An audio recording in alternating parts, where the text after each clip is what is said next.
একটু হাসো। পাগল কোথাকার, চলো।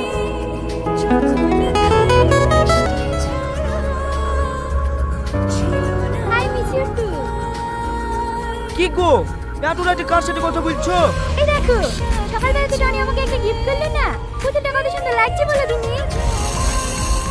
সত্যি ওর চয়েস আছে, আমার কোনটা পছন্দ আর অপছন্দ খুব ভালো করেই জানে।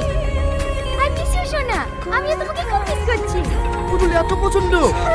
হ্যাঁ, আমার পুতুল খুব ভালো লাগে। তোরা তো কোথায় যাচ্ছো? তুমি বসো, আমি এক্ষুনি আসছি। রোহন ভাই, ও রোহন ভাই। ও, ওই দেখো তোমাকে বাইরে কে ডাকছে। এত রাত আবার কে ডাকছে?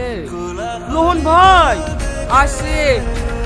কিরে শফিক, তুই কাল শ্বশুর বাড়ি গেলি নি? হ্যাঁ, শ্বশুর বাড়ি ঠিকই আজ আছে। রাতে শ্বশুর বাড়ি থেকে আসছি, কিছু হয়েছে নাকি? না না, কিছু হয়নি। দোকানটা খুলে তো পুতুল দেও কত। এত রাতে শ্বশুর বাড়ি থেকে তুই পুতুল নিতে এসছি?